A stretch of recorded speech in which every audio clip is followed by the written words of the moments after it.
وحده لا شريك له وأشهد أن محمدا عبده ورسوله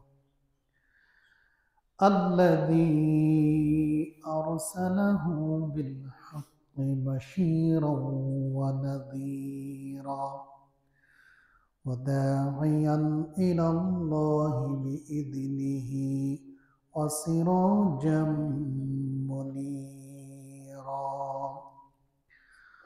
فقد قال الله تعالى في كلامه المجيد والفرقانه الحميد أعوذ بالله من الشيطان الرجيم بسم الله الرحمن الرحيم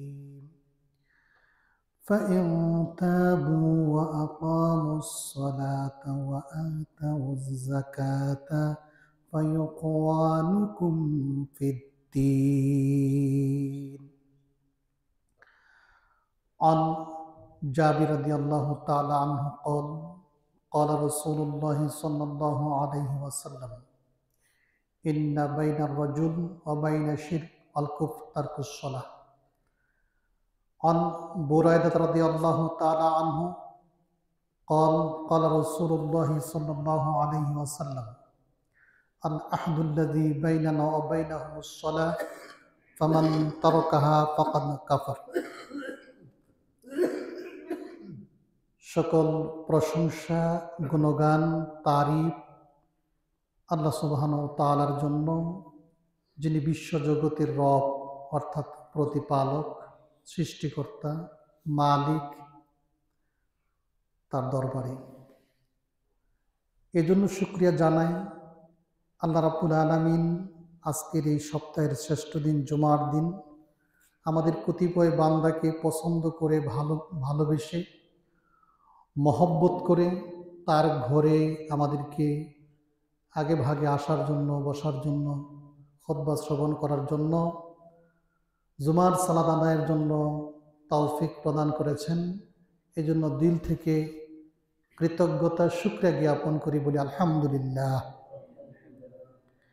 শত সহস্র দরুদ এবং সালাম সৃষ্টির সেরা, মানবকুলের সেরা, নবীদের মধ্যে সেরা এবং সর্বশেষ, একমাত্র শুধুমাত্র সর্বশেষ নবী মুহাম্মদ রাসূলুল্লাহ সাল্লাল্লাহু আলাইহি ওয়াসাল্লামের প্রতি সবাই মহব্বতের সাথে একবার দরুদ পাঠ করি, বলি আল্লাহুম্মা সাল্লি আলাইহি আল্লাহুম্মা বারিক আলাইহি। সম্মানিত উপস্থিতি, আজকের আলোচনার বিষয়টা বলার আগে একটু বলি যে আমাদের দেশে বা পুরো পৃথিবীতেই সলাতের প্রতি তথা নামাজের প্রতি মানুষের যে উদাসীনতা অত্যন্ত ব্যাপক। নামাজির চাইতে বেনামাজির সংখ্যা অনেক বেশি। নামাজির সংখ্যা মাত্র কয়েকজন আর বেনামাজি অগণিত। একটা সমাজে অনেক মানুষ থাকে, কিন্তু দেখা যায় ওয়াক্তের নামাজে মুসল্লি মাত্র কয়েকজন। অথচ প্রত্যেক মুসলমানের উপরই 5 ওয়াক্ত সালাত আদায় করা ফরজ। আজকে আমার আলোচনার বিষয়টা হচ্ছে যে বেনামাজি মুক্ত সমাজ কিভাবে গঠন করা যায়। শুধু নামাজিরাই সমাজে থাকবে বা সমাজে যারা আছে তারা প্রত্যেকেই সালাত আদায় করবেই, সমাজ হবে নামাজিদের দ্বারা। বেনামাজি মুক্ত সমাজ কিভাবে গঠন করা যায় এই নিয়ে আজকে আমার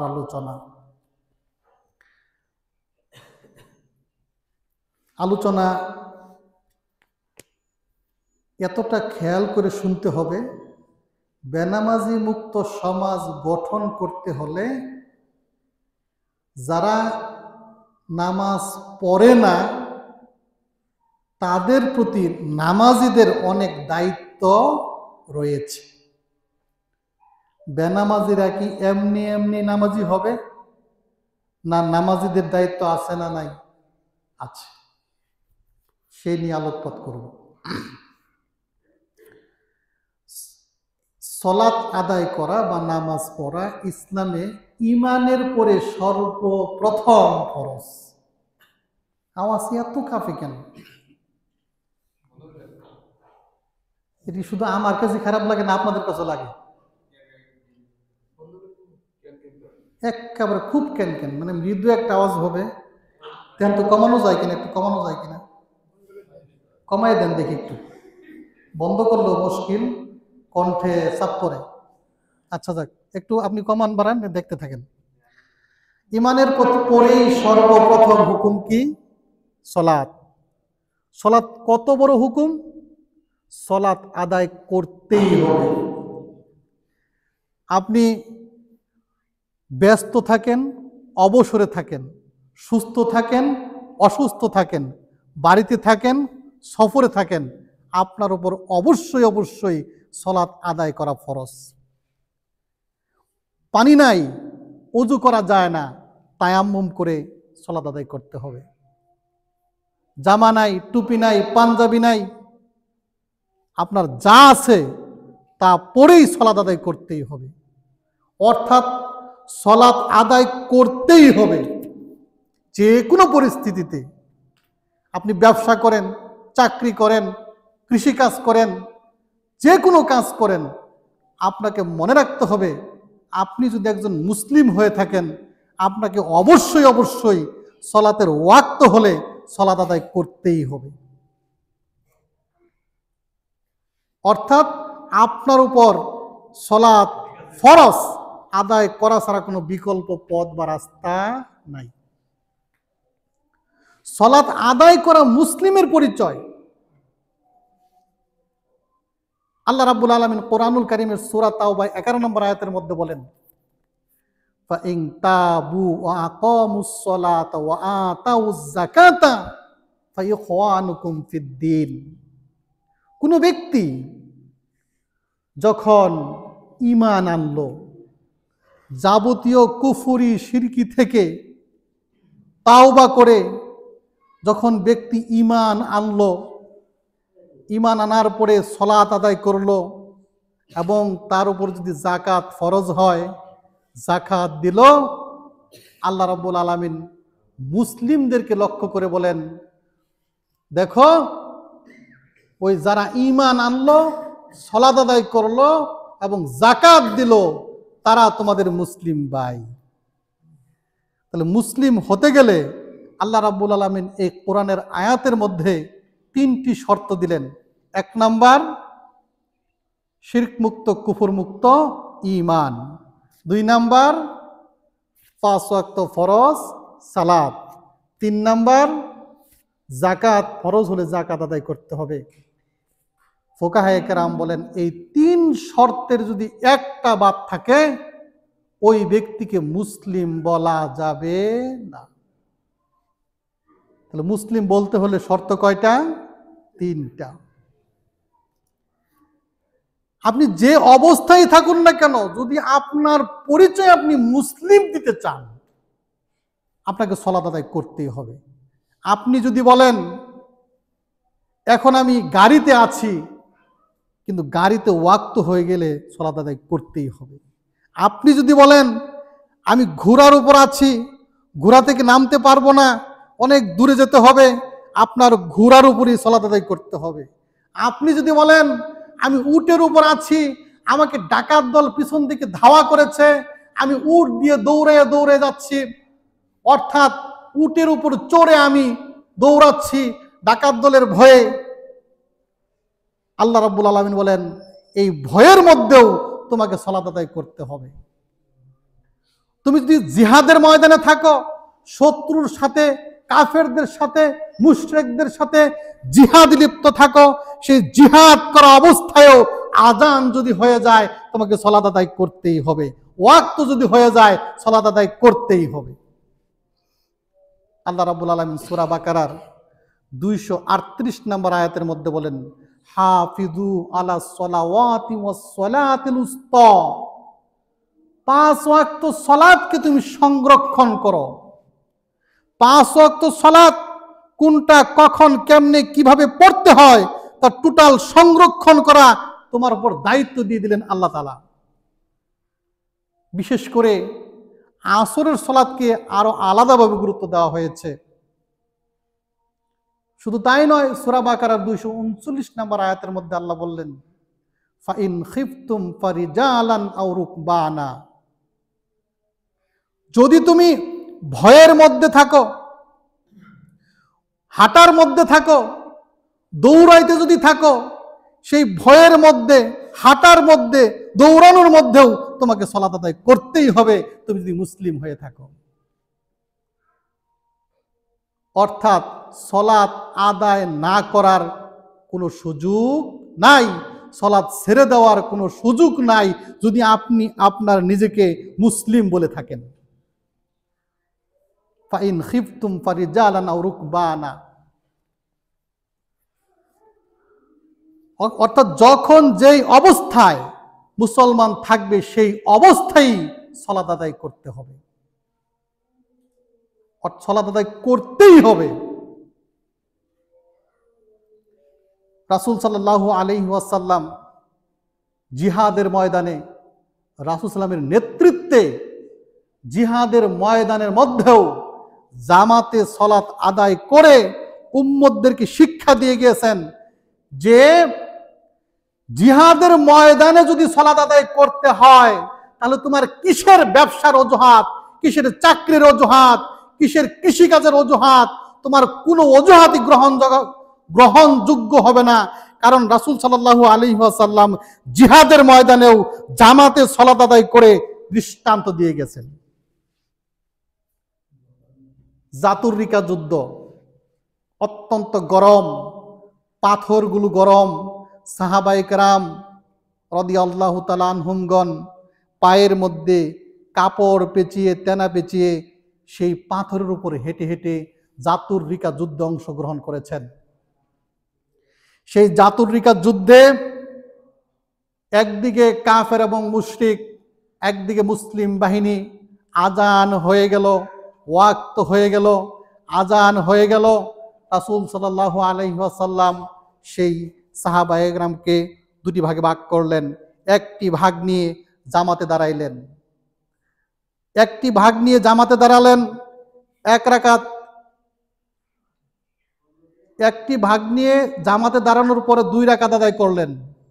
2 রাকাত পরে বৈঠকে বসে রইলেন রাসূল সাল্লাল্লাহু আলাইহি ওয়াসাল্লাম। আর 2 রাকাত সাহাবারা একা একাই পড়ে শেষ করে চলে গেল। দ্বিতীয় দল যে খাড়া ছিল তারা এসে আবার পিছনে শামিল হলো। যেই দল আগে পড়েছিল তারা আবার পাহারায় নিযুক্ত হয়ে গেল। এই দ্বিতীয় দলকে নিয়ে আরো 2 রাকাত পড়লেন, পড়ে সালাম ফেরালেন। অর্থাৎ যুদ্ধের ময়দানেও রাসূল সাল্লাল্লাহু আলাইহি ওয়াসাল্লাম সেই যোদ্ধা সাহাবীদেরকে 2 ভাগ করে, এক ভাগ নিয়ে 2 রাকাত পড়লেন, আরেক ভাগ নিয়ে 2 রাকাত পড়লেন, তবুও জামাতে সালাত আদায় করলেন। দৃষ্টান্ত দিয়ে গেলেন, মুসলিমদেরকে শিক্ষা দিয়ে গেলেন, যুদ্ধের ময়দানে যদি আমি নবীর সালাত আদায় করতে হয় তো জেনে রাখো, কিয়ামত পর্যন্ত সকল মুসলিম তোমরা জেনে রাখো, শুনে রাখো, মনে রাখো, তোমরা যদি মুসলিমের পরিচয় দিতে চাও তোমাদের অবশ্যই অবশ্যই 5 ওয়াক্ত সালাত আদায়ের মাধ্যমে পরিচয় দিতে হবে। কেন? রাসূল সাল্লাল্লাহু আলাইহি ওয়াসাল্লামকে, সাহাবায়ে কেরামকে নিয়ে সেই জিহাদের ময়দানেও কেন সালাত আদায় করতে হলো? জিহাদও তো একটি ইবাদত, জিহাদও একটি উত্তম ইবাদত। রাসূল সাল্লাল্লাহু আলাইহি ওয়াসাল্লাম বলছেন আল্লাহ তাআলার কাছে প্রিয় একটি ইবাদত জিহাদ। সেই জিহাদের ইবাদত করা অবস্থায় আরেকটি ইবাদত ছাড়া গেল না, সালাতের মতো গুরুত্বপূর্ণ ইবাদত সেই জিহাদের মধ্যেও আদায় করতে হলো। কারণ কি? কারণ হচ্ছে মুসলিম শরীফের হাদিস, জাবের রাদিয়াল্লাহু তাআলা আনহু বর্ণনা করেন, নবীজি সাল্লাল্লাহু আলাইহি ওয়াসাল্লাম বলছেন, ইন্না বাইনার রাজুল ওয়া বাইনা শিরকল কুফর তারকুস সালাহ। নিশ্চয়ই মুসলমান আর ইহুদি খ্রিস্টান, কাফের এবং মুশরিক, তাদের মধ্যে পার্থক্য হচ্ছে, দেওয়াল হচ্ছে সালাত। পার্থক্য হচ্ছে সালাত। তিরমিজি শরীফের হাদিস, বুরায়দা রাদিয়াল্লাহু তাআলা আনহু বর্ণনা করেন, নবীজি সাল্লাল্লাহু আলাইহি ওয়াসাল্লাম বলছেন, আল আহদুল্লাযী বাইনানা ওয়া বাইনাহুমুস সালাহ। ওই কাফের এবং মুশরিকদের সাথে মুসলমানদের অর্থাৎ আমাদের পার্থক্য হচ্ছে সালাত। আল আহদুল্লাযী বাইনানা ওয়া বাইনাহুমুস সালাহ ফামান তারাকাহা ফাকাদ কাফার। যেই মুসলিম নিজেকে মুসলমান দাবি করে কিন্তু অনবরত সালাত ত্যাগ করে নামাজকে ছেড়ে দেয়, বুঝতে হবে সে আর মুসলিম রইল না, সে কাফের হয়ে গেল। একদম নিজের ইচ্ছায় মন খুশি বসে রয়েছে, শুয়ে রয়েছে, জানে সালাতের ওয়াক্ত চলে যাচ্ছে, অসুখ না, কোনো রোগী না, তেমন বিপদ নাই, ইচ্ছাকৃতভাবে সালাত ছেড়ে দেয়, ইচ্ছাকৃতভাবে সালাত ছেড়ে দেয়, আড্ডা দেয়, চাষটলে, দোকানে, মুড়ে এমনি বসে থাকে, আজান হয়ে যায়, মসজিদে যায় না, সালাত ছেড়ে দেয়। নবী সাল্লাল্লাহু আলাইহি ওয়াসাল্লাম বলেছেন, এরকম ইচ্ছাকৃতভাবে নিজের ইচ্ছায় যারা সালাত ছেড়ে দেয় তারা আর মুসলিম থাকে না, তারা কাফের হয়ে যায়। ইচ্ছাকৃতভাবে সালাত ছেড়ে দেয়, অনবরত সালাত ছেড়ে দেয়, অনবরত সালাত ছেড়ে দেয় যে ব্যক্তি, ওই ব্যক্তির নাম মুসলমান হলেও, ওই ব্যক্তির আইডেন্টি কার্ডে মুসলিম নাম হলেও, ওই ব্যক্তির বাবা মুসলিম হলেও, ওই ব্যক্তির দাদা মুসলিম হলেও, ওই ব্যক্তি মুসলিম সমাজে বাস করলেও ওই ব্যক্তি আর মুসলিম থাকে না, সে কাফের হয়ে যায়।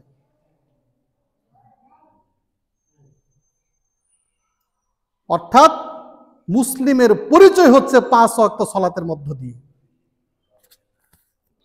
5 ওয়াক্ত সালাত সঠিকভাবে আদায় করলে, আদায় করতে হবেই, সালাত নিয়ে অলসতা চলবে না,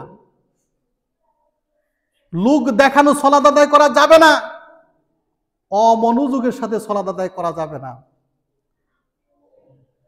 মুনাফিকদের স্বভাব হলো সালাত নিয়ে অলসতা করা, মুনাফিকদের স্বভাব হলো সালাত দেরি করে পড়া, মুনাফিকদের স্বভাব হলো মানুষকে দেখানোর জন্য সালাত আদায় করা, মুনাফিকদের স্বভাব হলো অমনোযোগের সাথে সালাত আদায় করা।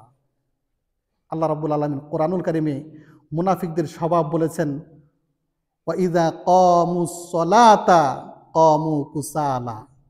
তারা যখন সালাতে দাঁড়ায় অলসভাবে দাঁড়ায়, সোজা হয়ে দাঁড়ায় না, লড়াচড়া করে।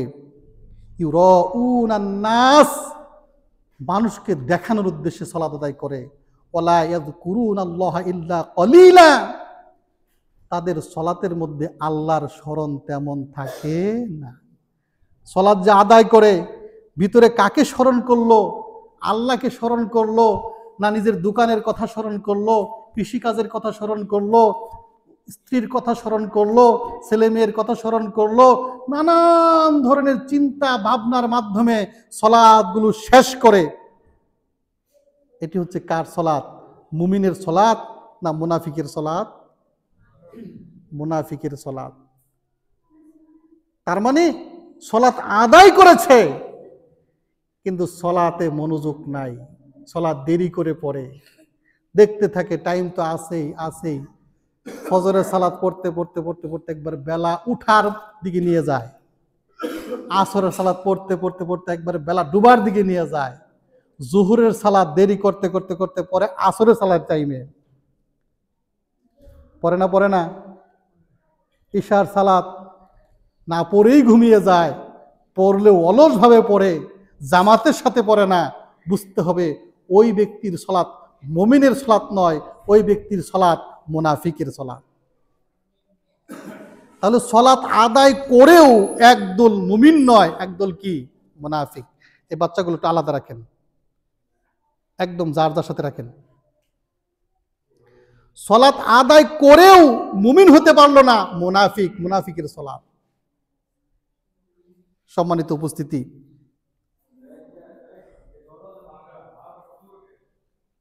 দেখেন তাহলে সালাত আদায় করেও মুমিন হতে পারে না যদি সঠিকভাবে সালাত আদায় না করে, মুনাফিক থেকে যায়। তাহলে যারা সালাত আদায় করে না তারা তো মুনাফিকও হতে পারলো না, মুমিন তো পরের আলাপ। আবারও বলছি, যারা সালাত ছেড়ে দিল তারা কি মুনাফিক হইতে পারছে? বলেন, যারা সালাত ছেড়ে দিছে তারা হচ্ছে কাফের, আর যারা সালাত আদায় করলো মনোযোগ নাই তারা মুনাফিক, আর মনোযোগের সাথে যারা সালাত আদায় করলো তারা হচ্ছে মুমিন। ভালো করে বুঝে নিয়েন। ইচ্ছাকৃতভাবে অনবরত সালাত যারা ছেড়ে দেয়, মুসলিম সমাজে বসবাস করলেও তারা কাফের। সালাত আদায় করলো কিন্তু মনোযোগ নাই, তারা কি মুনাফিক। মনোযোগের সাথে সালাত আদায় করলো তারা কি মুমিন। কথা বুঝছেন না বুঝেন নাই? সম্মানিত উপস্থিতি, সালাত ত্যাগ করা কতটুকু মারাত্মক, সালাত ত্যাগ করা যে কুফরি। অনবরত সালাত ত্যাগ করে, সালাতের ধারে কাছে আসে না, ফজর যায়, জোহর যায়, আসর যায়, মাগরিব যায়, ঈশা যায়, সালাতের ধারে কাছে নাই। ওই ব্যক্তি নিজেকে মুসলমান মনে করা আমকে কাঁঠাল মনে করার সমান, জামকে তেঁতুল মনে করার সমান, এই মাঠকে নদী মনে করার সমান। সে যতই মনে করুক সে মুসলিম হতে পারে নাই। আমরা জানি মানুষ হত্যা করা কবিরা গুনাহ, একজন মুসলমানকে হত্যা করা কবিরা গুনাহ।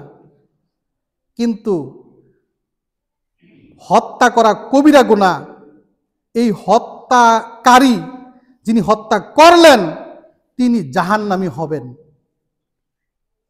জাহান্নামী হলেও জাহান্নাম ভোগ করার পরে তাকে আল্লাহ রাব্বুল আলামিন জান্নাতে প্রবেশ করবেন। বলেন সুবহানাল্লাহ। যে ব্যক্তি জিনা করলো, ব্যভিচার করলো, বিবাহিত ব্যক্তি জিনা ব্যভিচার করলে তাকে পাথর মেরে মেরে হত্যা করা হয়, পাথর নিক্ষেপ করে হত্যা করা হয়। আল্লাহ চাইলে এই ব্যক্তিকে শাস্তির কারণে মাফ করে দিতে পারেন, অথবা কিয়ামতের ময়দানে জাহান্নামে পাঠাবেন। কিন্তু জাহান্নাম ভোগ করার পরে সে আবার জান্নাতে যাবেই, কারণ সে কুফরি করে নাই। কি করেছে? কবিরা গুনাহ করেছে। কিন্তু বেনামাজি ব্যক্তি যে ইচ্ছাকৃতভাবে সালাত ত্যাগ করে, অনবরত সালাত ত্যাগ করে, সে কবিরা গুনাহ করে নাই, শুধু সে কুফরি করেছে। এমন অবস্থায় মারা গেলে সে কশ্চিন কালেও জান্নাতে যেতে পারবে না। অর্থাৎ বেনামাজি ব্যক্তি জিনাকার, ব্যভিচারের চাইতে অনেক খারাপ। বেনামাজি ব্যক্তি খুনি ব্যক্তির চাইতে অনেক খারাপ। আরে খুনি ব্যক্তি খুন করেছে, তার শাস্তি হবে জাহান্নাম। ওমাই ইয়াকতুল মুমিনাম মুতাআম্মিদান ফাজাযাউহু জাহান্নাম খালিদান ফিহা ওয়া গাদিবাল্লাহু আলাইহি ওয়া লাআনাহু ওয়া আ'আদ্দা লাহু আযাবান আযীমা। কোন ব্যক্তি যদি কোন মুমিন ব্যক্তিকে খুন করলো ইচ্ছাকৃতভাবে, আল্লাহ রাব্বুল আলামিন ওই হত্যাকারীকে, ওই খুনিকে জাহান্নামে প্রবেশ করাবেন। ওই খুনির উপর আল্লাহ রাব্বুল আলামিন রাগান্বিত থাকবেন, ওই খুনির উপর আল্লাহ রাব্বুল আলামিন অভিশাপ প্রদান করবেন, ওই খুনিকে আল্লাহ শাস্তি দিবেন, ওই খুনিকে আল্লাহ দীর্ঘস্থায়ী জাহান্নামে দিবেন। কিন্তু তারপরেও ওই হত্যাকারী, ওই খুনি ব্যক্তি একদিন না একদিন সে জাহান্নাম থেকে মুক্তি পেয়ে জান্নাতে যাবেই। কিন্তু জেনে রাখুন, যে ব্যক্তি ইচ্ছাকৃতভাবে সালাত ত্যাগ করে, নামাজ পড়ে না, ইচ্ছাকৃতভাবে অনবরত সালাত ছেড়ে দেয়, সে কুফরি করে, সে জাহান্নামে চিরস্থায়ী হবে, জাহান্নাম থেকে জান্নাতে যেতে পারবে না।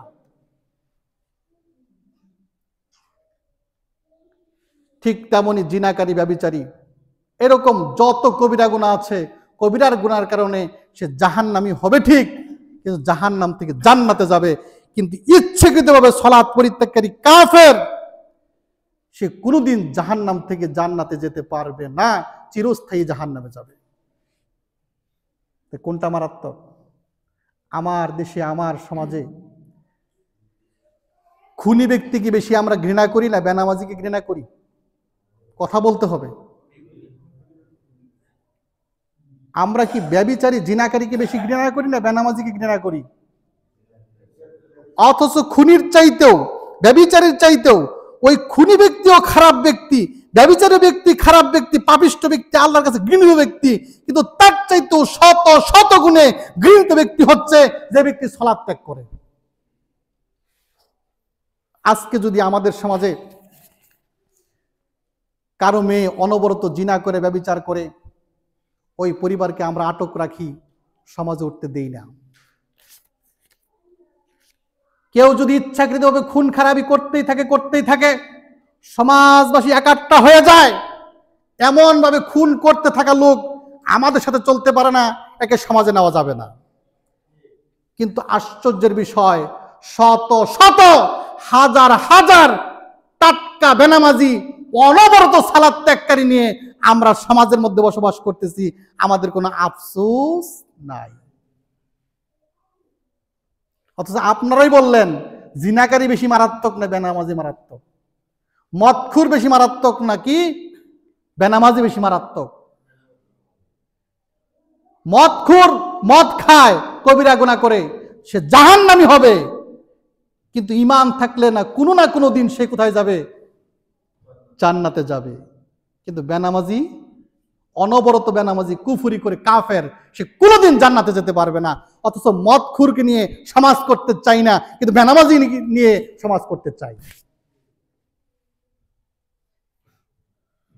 সম্মানিত উপস্থিতি, আজকে আমার আলোচনার বিষয় হচ্ছে বেনামাজি মুক্ত সমাজ গঠন করার উপায়। আপনারা কি চান যে বেনামাজি মুক্ত সমাজ গঠন করবেন? বলেন চান না চান না? চান। যে বেনামাজি সেজন্য নামাজি হয়ে যায়। এমন না যে বেনামাজি মুক্ত সমাজ মানে বেনামাজিদেরকে আমি বের করে দিব, তা না। বেনামাজি যাতে নামাজি হয়ে যায়, এরকম সমাজ আমরা গঠন করতে চাই না। তাহলে আমাদের কিছু দায়িত্ব আছে, এই দায়িত্বগুলো এখন বলবো, আর দায়িত্বগুলো সবাই যার যার জায়গা থেকে মেনে চলার চেষ্টা করব। বলেন ইনশাআল্লাহ। প্রথম দায়িত্ব হচ্ছে পরিবারের। খুব ভালো করে বুঝে নিয়েন। আপনার সন্তান আজকে যদি পড়াশোনা না করে, আপনি চিন্তায় পড়ে যান, টেনশনে পড়ে যান। আপনার সন্তান আজকে যদি ব্যবসায় লস খায়, আপনি খুব চিন্তায় পড়ে যান। আপনার সন্তানের যে কোনো দুনিয়াবি অধঃপতন নিয়ে আপনি টেনশনে আছেন। আপনার সন্তান লেখাপড়া ঠিক মতো না করলে আপনি চিন্তাগ্রস্ত হয়ে যান। কিন্তু আপনার সন্তান যদি সালাত আদায় না করে, আপনার কোনো টেনশন নাই। বড়ই আশ্চর্য এবং পরিতাপের বিষয়, আপনার ঘরে আপনার একটি সন্তান আল্লাহ রাব্বুল আলামিন দান করেছে, আপনাকে একটি ছেলে দান করেছে, আপনাকে একটি মেয়ে দান করেছে, আল্লাহ রাব্বুল আলামিন দান করে আপনাকে একটি জিম্মাদারি দিয়েছেন, আপনাকে একটি দায়িত্ব দিয়েছেন। এই দায়িত্ব আপনাকে পালন করতে হবে। এই দায়িত্ব পালন করলে আপনি পুরস্কার পাবেন। আর দায়িত্ব যদি পালন করতে না পারেন, আপনার সন্তান কিয়ামতের ময়দানে আপনাকে জাহান্নামে ঢুকিয়ে, জাহান্নামের গেইটে ঢুকিয়ে আপনার উপর পাড়া দিয়ে সে জাহান্নামে যাবে, আপনিও যাবেন, আপনার সন্তানও যাবে। আপনার সন্তানের উপর আপনার দায়িত্ব আছে না নাই? আছে। সুনান আবু দাউদের হাদিস, তিরমিজির হাদিস, নবী সাল্লাল্লাহু আলাইহি ওয়াসাল্লাম সংক্ষেপে অত্যন্ত গুরুত্বপূর্ণ দায়িত্ব দিয়েছেন আপনাকে। আপনি পরিবারের প্রধান হিসেবে, আপনি একজন বাবা হিসেবে, আপনি বড় ভাই হিসেবে আপনার উপর আল্লাহ রাব্বুল আলামিন জিম্মাদারি দিয়েছেন। প্রথমে পিতা হিসেবে আপনার উপর যে জিম্মাদারি দিয়েছেন, যে দায়িত্ব দিয়েছেন, সুনান আবু দাউদ, সুনান তিরমিজিতে রাসূল সাল্লাল্লাহু আলাইহি ওয়াসাল্লাম বলেছেন, যখনই 7 বছর বয়স হবে, তখন 7 বছর বয়স হবে, আপনি আপনার সন্তানকে সালাতের তাগিদ দিন। এটা আপনার উপর দায়িত্ব। 5 ওয়াক্ত সালাত 5 বার আপনার সন্তানকে তাগিদ দেওয়া, আপনার এই জবান দিয়ে তাকে নির্দেশ প্রদান করা, আদেশ প্রদান করা, আল্লাহ রাব্বুল আলামিন আপনাকে দায়িত্ব দিয়ে দিয়েছেন। আপনি গর্ব করেন আমার সন্তান, আপনি অহংকার করেন, আপনি শুকরিয়া আদায় করেন আল্লাহ তাআলার, যেটা আপনার সন্তান ঠিক আছে, কিন্তু সন্তানের প্রতি দায়িত্ব আপনি আদায় করেন কিনা, আপনার জিম্মাদারি আদায় করেন কিনা, এটা আজকে একটু পরীক্ষা করে দেখুন। আপনার সন্তান সালাত আদায় করে না, আপনার সন্তান বড় হয়ে গেছে, আপনার সন্তানের বয়স এখন 25-30, সালাত আদায় করে না। আমি আপনাকে প্রশ্ন করতে চাই, আমি আপনাকে জিজ্ঞেস করতে চাই, তার বয়স যখন 7 বছর হয়েছিল, সে তখন আপনি প্রতিদিন 5 বার তাকে সালাতের কথা বলেছিলেন কিনা? নবী সাল্লাল্লাহু আলাইহি ওয়াসাল্লাম বললেন, 7 বছর বয়স হলেই তুমি তোমার সন্তানকে সালাতের আদেশ দাও। আমি আপনাকে প্রশ্ন রাখতে চাই, আপনার সন্তানের বয়স এখন 30 বছর হয়ে গেছে, কিন্তু সালাত আদায় করে না, আপনার দোষ আছে। 7 বছর বয়স যখন হয়েছিল, প্রতি 5 বার আপনার আদেশ প্রদান করার কথা ছিল, নির্দেশ প্রদান করার কথা ছিল, বলার কথা ছিল, বাবা সালাত আদায় করো, ওয়াক্ত হয়ে গেছে, মা সালাত আদায় করো, ওয়াক্ত হয়ে গেছে, এই কথা বলার আপনার উপর দায়িত্ব ছিল। আপনি আদায় করেন না বিদায় 30 বছর 40 বছর বয়সে ওই সন্তান সালাত আদায় করে না। রাসূল সাল্লাল্লাহু আলাইহি ওয়াসাল্লাম আরো বলেছেন, 10 বছর বয়স হলে যদি সালাত আদায় না করে, 10 বছর বয়স হয়ে গেছে, যদি সালাত আদায় না করে, তো ওই সন্তানকে প্রহার করো, ব্যত্রাঘাত করো, কারণ তখন তার উপর সালাত ফরজ হয়ে গিয়েছে। আমি আপনাকে প্রশ্ন রাখতে চাই, 10 বছর বয়স হলে আপনি সন্তানকে আদর করেছেন, শাসন করেন নাই, ব্যত্যাঘাত করেন নাই, এই জন্য আপনার সন্তান পরিণত বয়স হলেও সালাত আদায় করে না।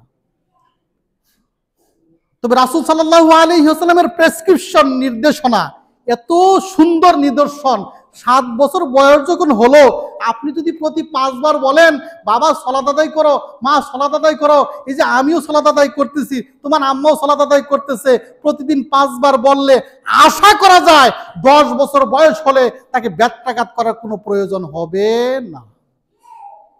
প্রয়োজন হবে? আমি বলেছি, বেনামাজি মুক্ত সমাজ গঠন হবে। আমাদের দায়িত্বের মধ্যে সর্বপ্রথম দায়িত্ব কোনটা পড়ে? পারিবারিক দায়িত্ব। শুধু 7 বছর 10 বছর কেন, আপনার সন্তান জন্মের পরে আপনাকে দেখবে আপনি ওযু করেন, আপনার সন্তান আপনাকে জন্মের পরে থেকেই দেখবে আপনি মসজিদের দিকে সালাত আদায় করতে যান, আপনার সন্তান আপনাকে দেখবে সকালবেলায় কোরআন তেলাওয়াত করেন, আপনার সন্তানকে আপনি একটু একটু শিখাবেন, কথা বলা যখন শিখলো আপনি কালেমা শাহাদাত, কালেমা তাইয়্যিবা শিখান, সূরা ফাতিহা শেখানোর চেষ্টা করুন। এইটুকু আপনার উপর দায়িত্ব। এই পরিবার যদি এই দায়িত্ব আদায় করে, তাহলে বেনামাজি মুক্ত সমাজ গঠনের 1 নম্বর যে দায়িত্ব এটা শেষ হয়। আমরা এখানে যারা আছি, উপস্থিত যারা আছি, আমাদের এই মর্মে প্রতিজ্ঞা করতে হবে, এই মর্মে শপথ নিতে হবে, আজকের থেকে ডিসিশন নিতে হবে। আমার বাড়িতে যদি ছোট ছোট ছেলে মেয়ে থাকে, 7 বছর বয়স যার হয়েছে, তাকে যেন আমরা সলাতের আদেশ প্রদান করি। এইখানে আমার সামনে উপস্থিত বেশ কিছু বাচ্চা কাচ্চা দেখতেছি যাদের বয়স হয়তো 5, 9, 6, 7, 8, 9 আছে না নাই? এরকম তো আরো অনেক বাচ্চা এই মহল্লার মধ্যে আছে। প্রতিটি পরিবারে প্রত্যেকটা মুরব্বী আপনারা এই শপথ করে আজকে যাবেন যে প্রতি 5 বার তাদেরকে আমি সলাতের কথা বলবো, বাবা সলাত আদায় করো। 7 বছর বয়সে সলাত আদায় না করলে আপনি তাকে বকাবাদ্য করতে পারবেন না, আপনি তাকে প্রহার করতে পারবেন না, তাকে আপনি ধমক দিতে পারবেন না। আপনার উপর আল্লাহ রাব্বুল আলামিন এই দায়িত্ব দেন নাই। আল্লাহ আপনাকে দায়িত্ব দিয়েছে তাকে উৎসাহ প্রদান করার জন্য সলাত আদায় করো। বলেন এই কথাটা বলা কি কঠিন? আমার উত্তর দেন, এই কথা বলাটা কি কঠিন না সহজ? 5 বার বললে কি টাকা পয়সা লাগে? খুব শ্রম লাগে, কষ্ট লাগে? বলবো। বেনামাজি মুক্ত সমাজ গঠন করতে হলে এই 1 নম্বর এই দায়িত্বটা আজকের থেকে পালন করবেন ইনশাআল্লাহ। আপনি ভালো পোশাক না দিতে পারেন আপত্তি নাই, ভালো খাবার দিতে পারেন নাই আপত্তি নাই, আপনি ভালো আবাসন দিতে পারেন নাই আপত্তি নাই, কিন্তু আপনার সন্তানকে 7 বছর বয়স থেকে প্রতি 5 বার সালাতের আদেশ প্রদান করেছেন, আল্লাহর পক্ষ থেকে আপনি গুরু দায়িত্ব পালন করেছেন। আল্লাহ রাব্বুল আলামিন এই পারিবারিক এই দায়িত্ব পালন করার জন্য আমাদেরকে তৌফিক দান করুন। এগুলো 1 নাম্বার। নাম্বার 2, সামাজিক দায়িত্ব। সামাজিক দায়িত্ব কি? এতক্ষণ আলোচনা করতেছিলাম, এখানে যারা উপস্থিত আছেন তার 3 ভাগের 2 ভাগে উপস্থিত ছিলেন না। 3 ভাগের 2 ভাগ উপস্থিত ছিলেন না। তা আপনারা কেমনে জানবেন যে সালাত ত্যাগ করা কতটা মারাত্মক? কারণ প্রথম কয়েক মিনিট আলোচনাই করেছি সালাত ত্যাগ করা কত মারাত্মক, অথচ আপনারা শুনেন নাই। এই জন্য জুমার দিন একদিন পুরো খুতবাটা আপনাদের শোনা প্রয়োজন। অর্ধেক খুতবা না শুনে পুরো খুতবাটা শোনা প্রয়োজন। এবার আসুন, যারা সমাজের মাতাব্বর, সমাজের মধ্যে যারা একটু বিজ্ঞ, সমাজের মধ্যে যারা দায়িত্ব পালন করেন, এই দায়িত্ব পালন করার মতো মেধা বুদ্ধি আল্লাহ তাদেরকে দিয়েছেন কারণেই দায়িত্ব পালন করতে পারে, নতুবা পালন করতে পারে না। সবাই পারে? 10 পোড়া 20 পোড়া সম্পত্তির মালিক, লক্ষ লক্ষ টাকার মালিক মাতাব্বরি করতে পারে? আবার দেখবেন গরিবের মধ্যেও আল্লাহ ব্রেন দিছে, 2 কথা বলে মানুষ মানে, আল্লাহ তাকে মাতাব্বরি করার একটা জ্ঞান। বেনামাজি মুক্ত সমাজ গঠন করা, যারা বেনামাজি নামাজ তারা পড়বেই, এর জন্য সামাজিক দায়িত্ব আছে। যারা মাতাব্বর, যারা বড় সমাজের, যারা সমাজের নেতা, সমাজের দায়িত্বশীল মেম্বার, চেয়ারম্যান, তাদের উপর দায়িত্ব আছে। মসজিদের সভাপতি, ক্যাশিয়ার, সেক্রেটারি, গুরুজন যারা আছেন তাদের প্রত্যেকের উপর সামাজিক দায়িত্ব আছে। সামাজিক দায়িত্ব কি? যে ব্যক্তি অনবরত সালাত ত্যাগ করে, যে ব্যক্তি প্রতিদিন চলে যাচ্ছে কিন্তু সালাতের ধারে কাছে আসে না, ফজর চলে যায়, জোহর চলে যায়, আসর চলে যায়, মাগরিব চলে যায়, সালাত আদায় করে না, এই সমস্ত লোক কাফের। এতক্ষণ আলোচনা করলাম, এই সমস্ত লোক কাফের, মুরতাদ।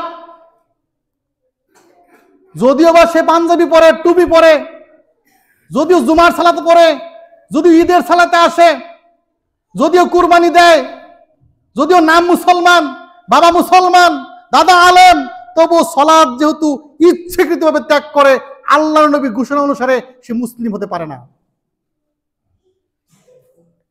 সমাজের মধ্যে যখন বিয়ে শাদী হয়, বিয়ে শাদীর মধ্যে সমাজের ময় মাতাব্বর গুরুজনের দরকার পড়ে না পড়ে না? পরে যখন বিয়ে শাদী হয়, বিয়ে শাদীর মধ্যে বিয়ে শাদীর করণীয় বিষয়ে এর আগে খুতবা দিয়েছি, আপনারা জানেন, লা নিকাহা ইল্লা বিওয়ালিয়িন, অভিভাবক ছাড়া কোনো বিবাহ শাদী হয় না। অভিভাবক ছাড়া কোনো বিবাহ শাদী হয় না। ইবনে আব্বাস রাদিয়াল্লাহু তাআলা আনহু বলছেন, লা নিকাহান ইল্লা বিওয়ালিয়্যিন মুরশিদ, যোগ্য অভিভাবক ব্যতীত বিবাহ হবে না। যোগ্য অভিভাবক কি? সূরা বাকারার 130 নম্বর আয়াতের মধ্যে বলছেন, যে ব্যক্তি, যে অভিভাবক মুসলমান, যে অভিভাবক 5 ওয়াক্ত সালাত আদায় করে, যে অভিভাবক ইচ্ছাকৃতভাবে সালাত ত্যাগ করে না, ওই ব্যক্তি যোগ্য অভিভাবক। আর যদি দেখেন মেয়ের বাবা অথবা ছেলের বাবা, যদি দেখেন মেয়ের বাবার ক্ষেত্রে আমাদের অভিভাবকের প্রয়োজন পড়ে, মেয়ের বাবা যদি দেখেন ইচ্ছাকৃতভাবে সালাত ত্যাগ করে, অনবরত নামাজ ছেড়ে দেয়, যদি লক্ষ্য করেন, তাহলে সামাজিকভাবে আপনারা প্রতিরোধ গড়ে তুলবেন, তুমি তোমার মেয়ের অভিভাবক হতে পারবে না। তুমি তোমার মেয়ের অভিভাবক হতে পারবে না, কারণ তুমি যোগ্য নও। যোগ্য অভিভাবক যে, সে অবশ্যই অবশ্যই 5 ওয়াক্ত সালাত আদায় করবে। 5 ওয়াক্ত সালাত যে আদায় করবে সে মুসলমান, আর মুসলমান ছাড়া কোনো অভিভাবক যোগ্য হতে পারে না। আপনি এই সমাজের লোক, আপনি জানেন, আপনি নিশ্চিতভাবে জানেন কোন ব্যক্তি অনবরত সালাত ত্যাগ করে। বিবাহ শাদীর মধ্যে তীব্র প্রতিবাদ গড়ে তুলতে হবে যে আপনি যদি ওই মেয়ের অভিভাবক হতে চান, আপনি 5 ওয়াক্ত সালাত আদায় করেন কিনা এটা আগে দেখতে হবে। 5 ওয়াক্ত সালাত যদি অনবরত ছেড়ে দেয়, আপনারা যদি সাক্ষী দিতে পারেন অনবরত ছেড়ে দেয়, আপনার এই সমাজের মুরব্বী, এই সমাজের মাতাব্বরদের দায়িত্ব হচ্ছে ওই ব্যক্তিকে ওই মেয়ের অভিভাবক বানানো যাবে না। প্রয়োজনে তার ভাই যদি চাচা থাকে যে 5 ওয়াক্ত সালাত আদায় করে, সে অভিভাবক হবে, তা না হলে অন্যজন হবে। কিন্তু 5 ওয়াক্ত সালাত আদায় না করলে তাকে ওই মেয়ের অভিভাবক বানানো যাবে না, এটা সামাজিক দায়িত্ব। এরপরে আসেন ওয়ারিশ। রাসূল সাল্লাল্লাহু আলাইহি ওয়াসাল্লাম বলছেন, সহিহ বুখারী এবং সহিহ মুসলিমের হাদিস, লা ইয়ারিসুল মুসলিমুল কাফির ওয়ালা ইয়ারিসুল কাফিরুল মুসলিম। কোন মুসলমান কাফেরের ওয়ারিস পায় না, ওয়ারিস হয় না, উত্তরাধিকার হয় না। কোন কাফের কোন মুসলমানের উত্তরাধিকারী হয় না। আজকে যদি কোনো হিন্দুর সন্তান মুসলমান হয়ে যায়, ওই বাবা তার সম্পদ থেকে সন্তানকে বঞ্চিত করেন।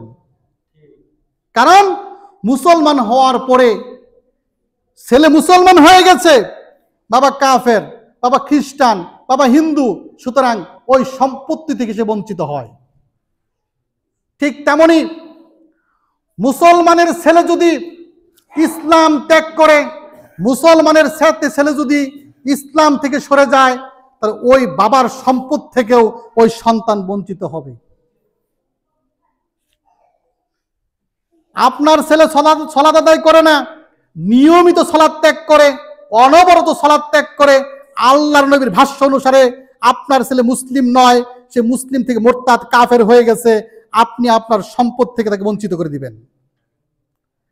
যারা মাতাব্বর থাকবেন, বিচারক থাকবেন, সামাজিকভাবে আপনারা ঘোষণা দিবেন যে এই ব্যক্তির সন্তান নিয়মিতভাবে সালাত ত্যাগ করে, নামাজ ত্যাগ করে, মুরতাদ কাফের, সুতরাং বাবার সম্পত্তি সে পেতে পারে না। এই সিদ্ধান্ত আপনাদের নিতে হবে।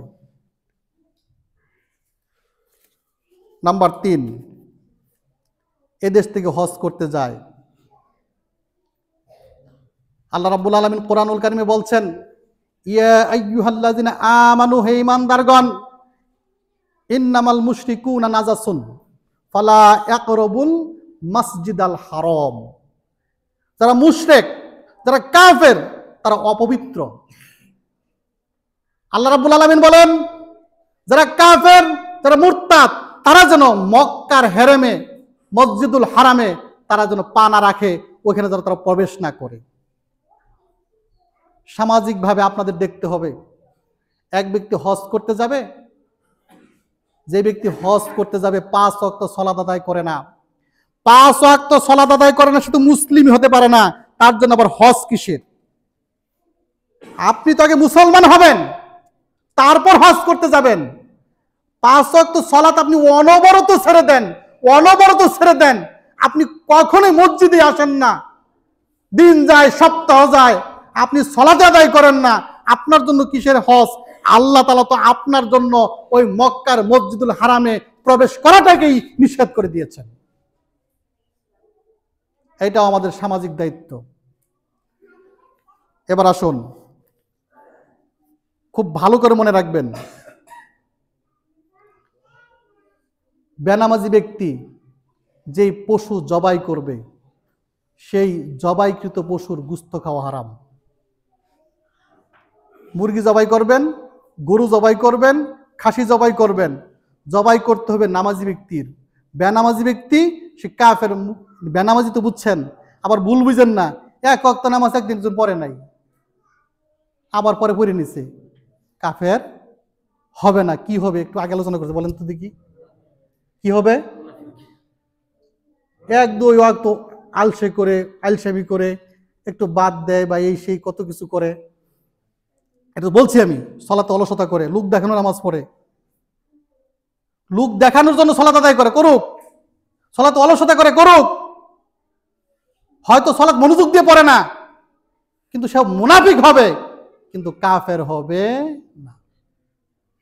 1-2 ওয়াক্ত সালাত চলে গেছে, পরে পড়ে নিছে, ফজর চলে গেছে, সূর্য উঠে গেছে, পরে হয়তো পড়ে নিছে, মুনাফিকের স্বভাব তার মধ্যে আছে, কিন্তু কাফের হবে না।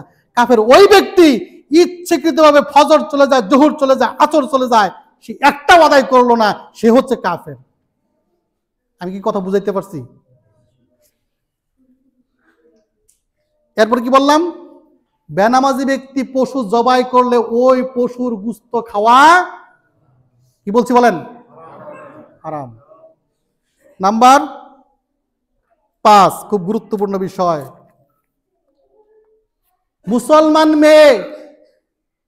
মুসলমান মেয়েকে বেনামাজি ছেলের সাথে বিয়ে দেওয়া হারাম। বিয়েই হবে না, ছেলে সালাত আদায় করে না, অনবরত সালাত ছেড়ে দেয়, সে তো মুসলিমই নয়, সে মুরতাদ, তার সাথে কোনো মুসলিম মেয়ের বিবাহ হবে না। এখন দেখলেন ছেলে সালাত আদায় করে, বিবাহ দিয়েছেন, কিন্তু তারপরে দেখলেন সালাত একেবারে ছেড়ে দিছে, এই মেয়ের সাথে ওই ছেলের বিয়ে ভেঙে গেছে, বিয়ে নাই, ওটু তালাক হয়ে গেছে, ওটু তালাক। আবার ছেলে সালাত আদায় করে, মেয়ে আদায় করে না, আদর করে যত্ন করে বউকে খাওয়াচ্ছেন, চাকরি করতেন, ব্যবসা করছেন, আপনার স্ত্রী সালাত আদায় করে না, আপনার সাথে তার বিয়েই নাই, ওটু তালাক হয়ে গেছে, ওটু তালাক হয়ে গেছে। সর্বশেষ, সামাজিকভাবে খুব গুরুত্বপূর্ণভাবে আপনাদের অ্যাটেম্প নিতে হবে, যদি চান মুসলমান নিয়ে সমাজ করার জন্য, নামাজি নিয়ে সমাজ করার জন্য, অবশ্যই অবশ্যই বেনামাজি ব্যক্তি মারা গেলে তার জানাজায় উপস্থিত হওয়া যাবে না। ঠিক বেঠিক বলার প্রয়োজন নেই, আপনি বললেও ঠিক, না বললেও ঠিক। ঠিক যদি না বলি আল্লাহ আমার ধরবে না? আমি যে কথা বলতেছি এখানে কি একজন লোকের বিরুদ্ধে যাচ্ছে না অনেকের বিরুদ্ধে যাচ্ছে? বলেন। আবার হিসেবে তার বিরুদ্ধে না, হিসাবে আবার তার কি? বেনামাজি ব্যক্তি যদি এখানে থেকে থাকে, আপনি বুঝতে পারেন আপনার বিরুদ্ধে বলতেছি, কিন্তু আপনাকে জান্নাতে নেওয়ার জন্য সত্য কথাগুলো বলতেছি, আপনার বিরুদ্ধে হইল না আপনার পক্ষে হইল? আমি কি আপনাকে সমাজ থেকে বের করার জন্য বলতেছি, না আপনাকে নামাজি বানানোর জন্য বলতেছি? কথা কি বুঝছেন না বুঝেন নাই? সুতরাং বেনামাজি ব্যক্তি, টাটকা বেনামাজি, অনবরত সালাত ত্যাগ করে এমন ব্যক্তি মারা গেলে জানাজায় উপস্থিত হবেন না। তার জন্য জানাজায় উপস্থিত হওয়া, তার জন্য ক্ষমা প্রার্থনা করা, তার কবরে গিয়ে জিয়ারত করা সম্পূর্ণরূপে নিষেধ। এই জুরবাড়িয়ার মণ্ডল বাড়ি মসজিদে আমি আলোচনা করে গেলাম, এই আলোচনা আমার মুখের কথা না, প্রত্যেকটা কিতাবের মধ্যে লেখা আছে। আমি যখন ছাত্র, আমি হানাফি মাযহাবের লোক ছিলাম, আমি যখন ছাত্র কলেজে পড়ি, তখন আমার কাছে সৌদি আরবের গত 100 বছরের সেরা 5 জন আলেম যদি ধরি, সারা পৃথিবীর সেরা 5 জন আলেম যদি ধরি, তার মধ্যে সেরা একজন হচ্ছেন শাইখ সালেহ আল উসাইমিন। আপনারা কি নাম শুনছেন? শাইখ সালেহ আল উসাইমিন গত 100 বছরের মধ্যে সর্বসেরা আলেম। তার কিতাব ওই ছাত্র অবস্থায় আমার কাছে আসছিল অনুবাদ করেছিলেন কামরুজ্জামান বিন আব্দুল সালিম, শাইখ আকরামুজ্জামান বিন আব্দুল সালাম। সেই কিতাব আমি ছাত্র অবস্থায় পড়েছি। এরপরে সৌদি আরবের আরেকজন বর্ষিয়ান আলেম, গত শতাব্দীর, এখনো আছে, শায়েখ সালেহ আল ফাউজান, সম্ভবত আছে, সালেহ আল ফাউজান, উনার কিতাব পড়েছি। এছাড়া আরো অনেক বড় বড় আলেমগণ এই কিতাবগুলো লিখে গিয়েছেন। আমি আবারও একটু শেষ কথা বলে আমার আলোচনা শেষ করতেছি, আপনাদের কষ্ট দিতে চাই না। এই কিতাব যখন সালেহ আল উসাইমিন লিখলেন, উনি লেখছেন না, উনার আগে আহমদ বিন হাম্বল রহিমাহুল্লাহ, 4 মাযহাবের একজন ইমাম, তিনি এই ফতোয়াগুলো দিয়ে গেছেন। শাইখ সালেহ আল উসাইমিন কিতাব রচনার পরে বাংলাদেশের শাইখ আকরামুজ্জামান বিন আব্দুল সালাম হাফিজাহুল্লাহ, উনি যখন সৌদি আরবে গেছেন, বলছেন যে ওই শাইখের দর্শে বসে বলছেন, শাইখ আপনার এই কিতাবটা আমি অনুবাদ করতে চাই। তখন ওই শাইখ সালেহ আল উসাইমিন বলছিলেন যে আপনি যে কিতাব অনুবাদ করবেন, আপনি সঠিকভাবে অনুবাদ করবেন না। আপনি বাংলাদেশে অনুবাদ করলে আপনি গর্ফের করবেন, এই কঠিন কথা কঠিনভাবে আপনি লিখবেন না, আপনি এটাকে নরম করে লিখবেন, সুতরাং অনুমতি দেওয়া যাবে না। বুঝছেন? আমি যে কথাগুলো বললাম, এইভাবে বাংলাদেশে লেখা, এটা কি কঠিন কাজ না সহজ কাজ? কঠিন কাজ না? পরে আকরামুজ্জামান বিন আব্দুল সালাম হাফিজাহুল্লাহ, উনার কাছে ওয়াদা দিয়ে আসছিল, শাইখ আপনি যা যা ফতোয়া দিয়েছেন, কোরআন এবং হাদিসের রেফারেন্স দিয়ে ফতোয়া দিয়েছেন, আমি তো সহজভাবে বললাম, সম্পূর্ণরূপে অকাট্যভাবে, কার বিরুদ্ধে গেল কার পক্ষে গেল তা নয়, কোরআন হাদিসের অকাট্য কথাগুলো সেম আমি কিতাব আপনার অনুবাদ করব। পরে সেই অনুবাদকৃত কিতাব আমি পড়লাম কলেজ লাইফে, এখন তো অনেকগুলো পড়ছি। তাহলে আমার আজকের কথাগুলো মানলে বেনামাজি মুক্ত সমাজ গঠন করা সম্ভব না? সম্ভব না? আপনি কোরআন এবং হাদিসের পথে থাকবেন। কে পছন্দ করলো, কে পছন্দ করলো না, কে ভালোবাসলো, কে ভালোবাসলো না, এটা দেখার বিষয় নয়। ভালোবাসতে হবে একমাত্র আল্লাহকে। আল্লাহ যদি আমাকে ভালোবাসে, পৃথিবীর ভালোবাসার প্রয়োজন। আমার কথা যদি কারো সন্দেহ লাগে, সংশয় লাগে, আপনি ব্যক্তিগতভাবে আমার সাথে দেখা করবেন, এইখানেও দেখা করতে পারেন, ফুলবারে দেখা করতে পারেন। আপনাকে কিতাবাদি দেখায় দেওয়া হবে, ব্যাখ্যা দেখায় দেওয়া হবে। এই কারণে এই কথা বলেছি, আমার নিজের কথা বলি নাই। আল্লাহ তাআলা আমাদেরকে বেনামাজি মুক্ত সমাজ গঠন করার তৌফিক দান করুন। আমিন। ওয়া আখিরু দাওয়ানা আনিল হামদুলিল্লাহি রাব্বিল আলামিন।